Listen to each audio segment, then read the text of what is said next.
Today's show is brought to you by Audible, and right now you can get a free audiobook download and 30-day free trial at audibletrial.com/joined-up.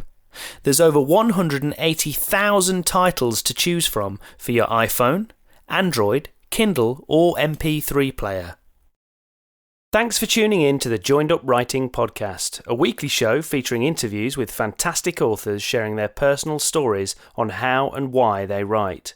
There's hints and tips for aspiring writers and great book reviews from top bloggers. Follow us on Twitter at JU Podcast. Right, cue the cheesy theme tune. Put down your pen and stop your typing. Grab yourself a drink, 'cause it's Joined Up Writing.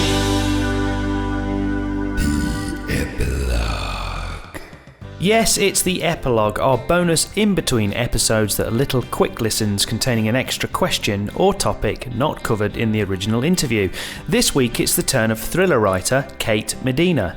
If you missed it, you can find her full interview over at joinedupwriting.co.uk, or even better, subscribe on iTunes, Stitcher or wherever else you get your podcasts to get a new episode downloaded automatically every week. Joined Up Writing is coming up to its 3-year anniversary now, so we've got a pretty big archive of interviews, 2-minute tips, epilogues and writing chats for you to enjoy, and it's all completely free. However, if you do want to show your appreciation or support the show, you can do that in a few different ways, all of which will cost you absolutely nothing. Firstly, you could take advantage of the free 30-day Audible trial and go to audible.com/joined-up. I love Audible and have had a subscription for a couple of years now, so you can try that for free using that link, and as an official affiliate, the show receives a few pence for each of you that do that, so that would be really helpful, and you'll get in access to a great service that I really recommend. Alternatively, you could take 30 seconds to leave a quick iTunes rating and review, as that helps other people to find the show, and it means I can continue to attract brilliant guests and improve the content of the show. And if doing either of those things is just too strenuous, that's still okay. I really appreciate you listening, but maybe you could just share the show on social media, or even just tell someone face to face over a coffee, old-fashioned word of mouth. I want to continue to build and improve the show into 2018, and I can only do that with your help. Okay, lecture over. Let's get to this week's bonus chat with Kate Medina. With her Dr Jessie Flynn series, Kate is used to writing strong female characters. So I asked her about this, and also about how she goes about creating all of her characters. Thanks for that, Kate. Thanks for staying around for the epilogue, our little bonus round. And for this, I just had, particularly, I wanted to speak to you. I know you're quite keen on writing strong female characters. It's something that you're quite passionate about. And in particular, not just going down the usual tired stereotypes of just making the female the victim in the stories. So, aside from the obvious point that you are obviously female, why was this kind of so important to you? And how do you go about creating such a strong female character like Dr Jessie Flynn? Well, I think the problem with a lot of crime historically is that women have always been the victims. They're sort of raped, killed, strangled, murdered, drowned, whatever. And women are usually victims in crime novels. And I wanted to, I've lived a sort of long life. I've done millions of things, and I've met so many brilliant, strong, clever, interesting women with incredible personalities. And I think there's so much more to women than to be, the kind of blonde who gets strangled or raped or dumped in a back alley. Mm-hmm. So that was one reason, because I thought actually, I've met so many great women. I want to sort of again communicate that in my writing, that actually women are, they've got so much more going on than just to be victims. Mm-hmm. But I think also if I'm writing, I think to really get into your character's head, it's probably easier to do that if you're writing about someone who is the same sex as you. Mm-hmm. So I kind of, because I'm a woman, I think I probably understand how women think on a deep psychological level more than I understand how men think. Sure. And I understand how a woman would react in a really stressful situation. Obviously everyone is different, but not all women are the same, not all men are the same. But I understand women more than I understand men. And so I thought writing, particularly, in crime novels, your characters are under kind of massive stress and strain, and you get to know them really well, and you really kind of test their psychology. And I thought I could do that much more authentically if I was writing about a woman than if I was writing about a man. And when you kind of create characters in general, because obviously you have got male characters, obviously, in your novels as well. You've got a couple of main male characters as well. How do you go about, have you got a specific way of creating a character, or is it literally you just pluck it out of the air and just run with it and see where it goes? How do you approach character development? Well, I keep a notebook with me. So, I mean, it's sort of part of the plotting process, I suppose, that I kind of think about a plot, the central theme of the book and what the kind of, the overarching story is going to be. And then I start thinking, what characters do I need to make that story happen?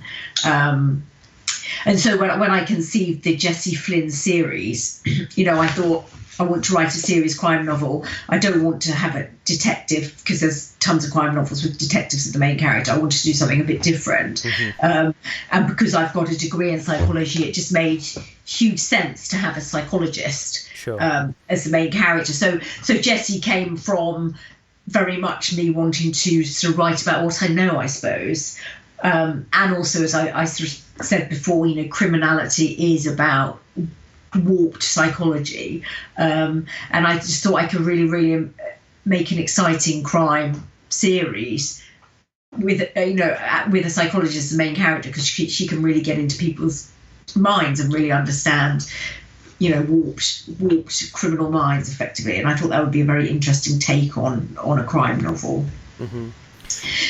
And how much do you tend to think about backstory? I know probably don't throw all the backstory into the actual novel, but do you tend to think about, as part of your plotting process, how much of the backstory is kind of relevant to you, and sort of what techniques do you employ there?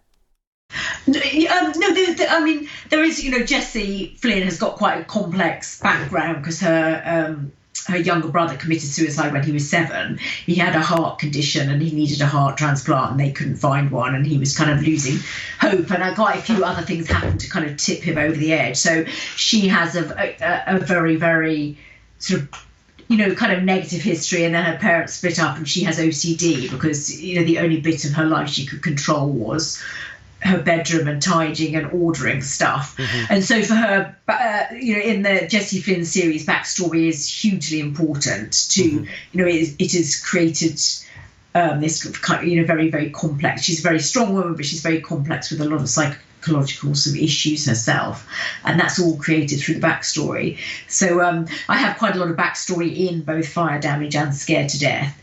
But most of that backstory is explaining her own sort of complex psychology.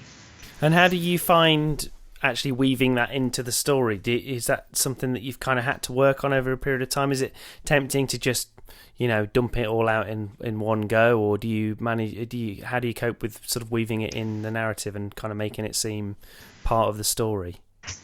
Well, I kind of the way I plot is I come up with the main plot, which in Fire Damage, the main plot is what is happening to this deeply disturbed boy who's frightened of this character called the Shadow Man, and keeps saying the girl knows. And the main plot is Jessie has to work out what has happened to this little boy, mm-hmm. who is the Shadow Man and who is this girl. And then and then in Fire Damage there's sort of a love story subplot, there's an Afghanistan subplot, and I just put the backstory as another subplot effectively. That's how I view it. Yeah. And I kind of plot the backstory out as another plot, and then just weave it in with the other plot strands. So it's literally just sort of woven in throughout the book as effectively as another subplot. And what about the other characters in the book? So I know you've got a couple of military figures in there, and again they're male characters. And how do how did you approach that? Was it just imagination, or did you just sit down for a long period of time working on those? The Detective Inspector Bobby Marilyn Simmons, who works for Surrey and Sussex Major Crimes, and he was imagination. I can't, to be honest, I can't quite remember where he came from, but he's quite a strong. He's a very vivid. I think he's got a vividly drawn character. yes, and as I said, I can't quite remember where he came from, but I just love him as a character, and I think he's a really interesting character.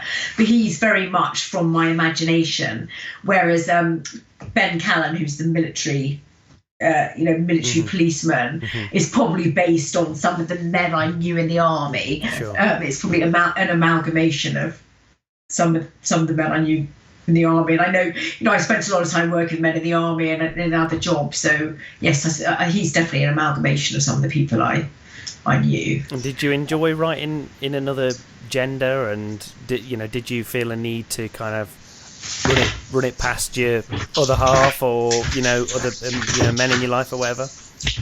No, I think because I've worked in very, very male environments a lot. So obviously in the Territorial Army is a very male environment.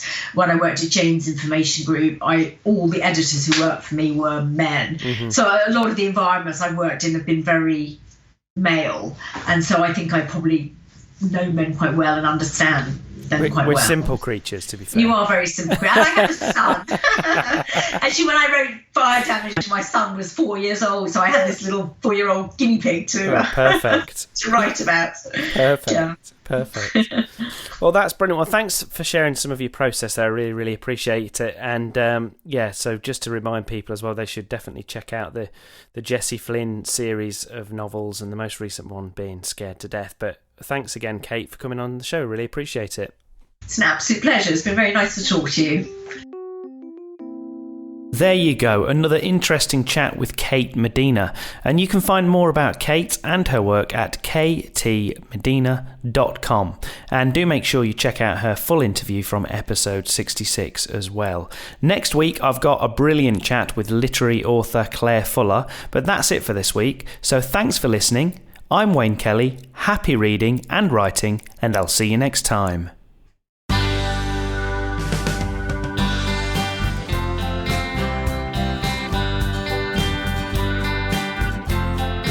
Joined up right